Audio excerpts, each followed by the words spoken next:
जयपुर मुजफ्फरनगर जिला बार संघ के फैंटम हॉल में पहुंचे हैं सांसद हरेंद्र मलिक। क्या कही बड़ी बात, क्या किया आज उन्होंने बड़ा काम, सुने और देखें। तो कैन यू बिलीव कि शायद 60% में पूरे लग जाएगा।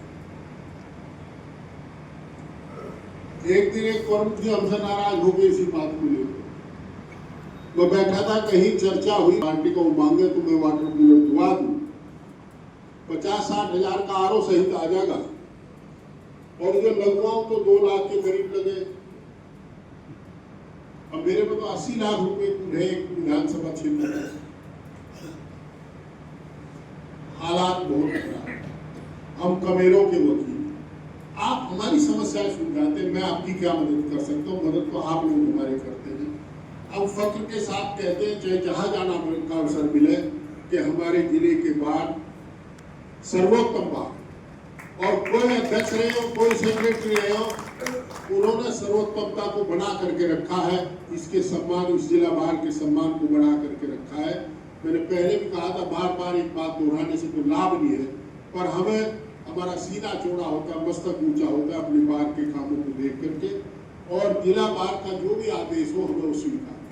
अब मेरे पास राजस्थान के किसान हैं, और उन्होंने ऐसा फार्मूला बताया, मैं राजनीति से ऊपर उठ करके कह रहा हूं, उन्हें जो 1500 रुपए का पोटास था 3000 रुपए में बेचा, और डाई के साथ जबरदस्ती लगा दिया। अब हम बात उठाएंगे, हम बोलेंगे, हम चुप नहीं रह सकते, हम तो आरोप लगेगा। मैं चुनाव जीतने के बाद मुझे बड़ा अफसोस होता है, कभी कभी मैं जीता तो पार्लियामेंट का मेंबर था, पर व्यवहार खेल रहा हूं प्रधान बना। जिस प्रकार प्रधान जी के चुनाव हारने के बाद लोग उसकी खिलाफत रोज क्या करते हैं, हर विभाग में, हर सड़क पर, इस तरह का माहौल में खेल रहा। मैं बहुत संयमी था। चुनाव के दौरान ऐसे मामले भी आए, मैं आपको भेज दूंगा, यहाँ आपके साथ ही बार के सदस्य बैठे, जिन्होंने खुद मुझे दिया, मुझे सलाह दी गई FIR करा दो। मैंने कहा नहीं, किसी गृहिणी के खिलाफ, महिला के खिलाफ हम FIR नहीं। राजनीति करें तो एक स्तर के साथ करें, घटिया स्तर की राजनीति। उन्हें 60,000 टन पोटास बेच दिया गया, और उन्होंने कहा जो पोटास 1500 रुपए का है, उसमें 60% पोटास है, और कोई MDF क्या बेचा जा रहा है उन्हें, किसानों को कहां से आया मुझे नहीं पता। उसमें 750 रुपए का बैग है 50 किलो का, और पोटास 14.5%। अगर वो 3000 का पोटास खरीदेंगे तब 58% पोटास मिलेगा उन्हें। तो हम उनकी वकालत करते हैं जो वे बोलते हैं। असंगठित अनऑर्गेनाइज सेक्टर है, वो किसान को जानकारी नहीं बेचारे। आप अलीगढ़ से आगे चले जाओ, आज भी 250 रुपए की मिल रही है। अगर आप बोले तो बोले कि बोलता है, और ना बोले तो आत्महत्या। अब बताइए क्या? कोई काम ऐसा नहीं जिसमें 2-4 मरीज कैंसर के ना। पश्चिमी उत्तर प्रदेश में गंगा यमुना के दोआबे में हम कैंसर भुगत, ब्रेन स्ट्रोक भुगत, कारण पोल्यूशन। और प्रदूषण इसलिए भी रुक रहा कि हम खुद ही संरक्षण करें। हमने क्षेत्रीय अधिकारी को कहा, RDF जो आप जला रहे हो, क्या इसमें वो क्लोज मुझे निकाल करके दिखाओ जिसमें लिखा हो कि रबड़ और प्लास्टिक जलाने की अनुमति है। और हमको एक वेस्टेज प्लांट वही लगा दिया कचाल के, जितना मेडिकल वेस्ट होगा वो सारा वहां जला देगा। जितने हॉस्पिटल्स हैं वो अपना मेडिकल वेस्टेज बोर करा रखा, सारा जमीन में भेज देते हैं, और वो फिर आपके यहाँ जाकर कहीं पानी में पीते हैं उसी को, और हम लोग कैंसर के शिकार हो रहे हैं। कहाँ की बात है? हर जगह ऐसा ही हो रहा है। लड़ने के बहुत रास्ते हैं, और बार की मदद चाहिए हर रास्ते। बिना आपके सहयोग के, देखिए आज की तारीख में सही है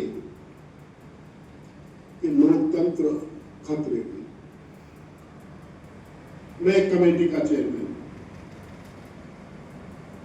मैं जब असेंबली में उसी कमेटी का चेयरमैन था तो साथ 12-14 हजार आश्वासन में पेंडिंग मिले थे और जिस समिति का मैं अब चेयरमैन हूं वह 600 आश्वासन मिले और मुझे ये बताया गया कि सख्त निर्देश है सेक्शन को कि जो स्पीच देते हैं उसमें आश्वासन बनता उसका आश्वासन ना बनाया जाए। लोकतांत्रिक व्यवस्था बन रही है। पहले अगर आप सवाल उठाते थे तो मिनिस्टर आपको बुला करके बैठा करके चाय पिलाता था और ये कहता था कि आप बहुत अच्छा कर रहे हो, हमारे पास सूचना के 2 स्रोत हैं, या तो प्रेस का यकीन करें या अपने अधिकारियों का यकीन करें। आप जो उठाते हो हमारे इंटरेस्ट में उठाते हो, हम उसको आधार मान करके उसकी जांच कराते हैं और अक्सर मेंबर पार्लियामेंट की बात कही हुई, मेंबर असेंबली की बात कही हुई सत्य साबित हो। आज ये कहते क्यों बोलते हैं? बहुत बोलता है इसके खिलाफ कितने लोग बचे हैं और जब से 2 साल की सजा का आवे सबको डर लगा भी क्रम से नहीं पड़ेगा। आंदोलन तो खत्म हो गया तब से साल। अब ये एक बात बची है कि सदन में कही गई बात पर मुकदमा नहीं चलता, पर यहाँ तो आज की तारीख में तो उनके भी नोटिस आने लोगों को।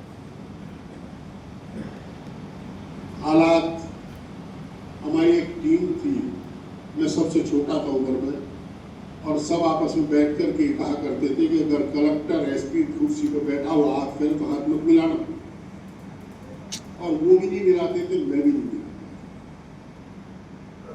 और आज आप कभी देख लेना एमएलए एमपी बैठे रहे तो अगर डीएमएसपी अपने ऑफिस में तो खड़े हो जाते। सवाल उनके खड़े होने का नहीं, जब आप खड़े हो जाएंगे जनता क्या करेगी? जनता के साथ उनका क्या आचरण होगा? मुझे कहने में कोई संकोच नहीं।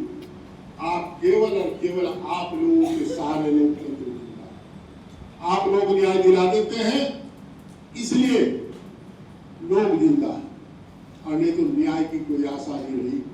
हर पत्रावली पर बहुत से अधिकारियों को जानता जो ये कहते हैं कि प्लेन पेपर पर लिख करके भेज देना, जब लेटर हेड जाता है तो ये देखते हैं किस बात की। अब ये एनसीआर की चर्चा चल रही थी, मैं खट्टर जी से मिला और हमने कहा जी ट्रैक्टरों का, निजी गाड़ी, कारों का और छोटे उद्योगों का हटा दो, जिसमें भट्टा उद्योग है कुछ भी हो, हम लोग 500 रुपये 1000 ईंट महंगी खरीदते हैं, हमारा कसूर क्या है?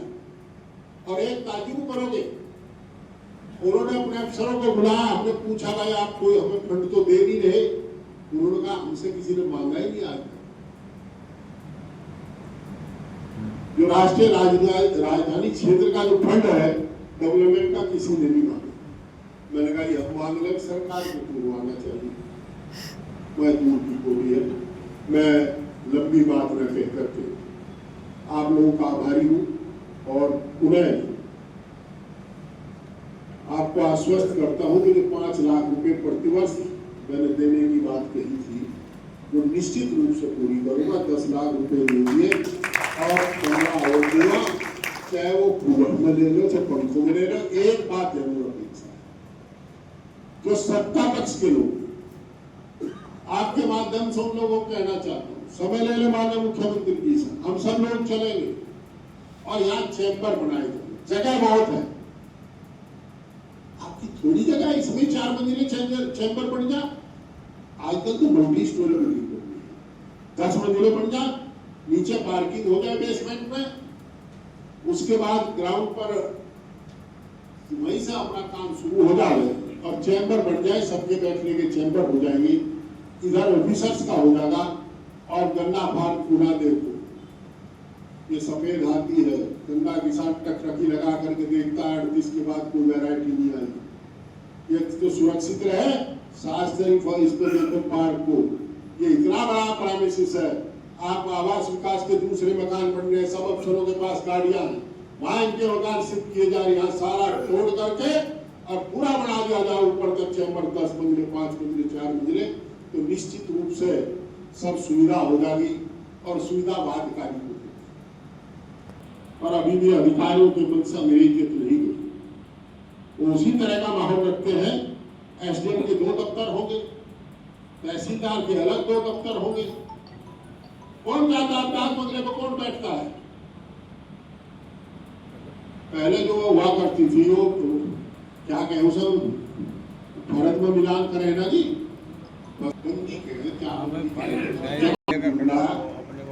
और अनुरोध है मेरा आपसे कि मेरे नाथ जो भी काम एक प्रार्थना हो, अगर मेरे से कोई गलत काम होता है और आप मुझे नहीं टोकते तो मुझे आदत पड़ जाएगी, बदनामी आपकी होगी। आप मेरे हित में नहीं अपने हित में, वही मेरा सबसे बड़ा हित होगा। अगर मेरे से कहीं भूल हो तो निसंकोच अपना अधिकार समझ करके मुझे रोक देना, मैं उसका सदैव आपका आभारी रहूंगा। जो मुझे मेरी ज्यादा कमी बतावेगा मैं समझूंगा कि उसे मुजफ्फरनगर की इज्जत का सबसे बड़ा ध्यान है। मेरा आपसे एहसान हो गया, बहुत बहुत आभार। सांसद हरेंद्र मलिक को सीधा सुनना है, बड़ी बातें कहीं। चंद्रवीर निर्वाल जो कि महासचिव हैं, संचालन कर रहे हैं यहाँ पर, सुने उन्होंने क्या कहा। की समस्याओं के प्रति जितनी गहरी सोच हमारे सांसद महोदय को है, इतनी शायद इस जिले में किसी को ना हो। और हम आश्वस्त करते हैं कि हर कार्य में बार संघ आपसे कंधे से कंधा मिला करके सहयोग करेगा, कभी भी किसी भी एक कदम भी पीछे नहीं रहेगा। और अंत में बार संघ के अध्यक्ष ठाकुर कुंवरपाल सिंह ने भी आभार जताया, सुने उनकी भी ज़बानी। सम्मानित महासचिव, सम्मानित विधानसभा क्षेत्र के विधायक भी मलिक साहब हैं और सांसद भी यही है, तो मैं पूरी बार एसोसिएशन की तरफ से सोलर लगवाने के लिए इनका धन्यवाद अदा करता हूँ और आप सबका भी धन्यवाद अदा करता हूँ। आपने अपने कीमती टाइम में से समय निकाला और अब मैं सांसद महोदय से अनुरोध करूँगा कि तो अभी देख रहे थे सीधा प्रसारण फैंटम हॉल से, जहां पर सांसद हरेंद्र मलिक ने कही ये बड़ी बात। बने रहिएगा और बड़ी अपडेट के लिए मेरे साथ आरिफ शेष मेरी, चीफ एडिटर बार और bench news India, Lucknow, Muzaffarnagar.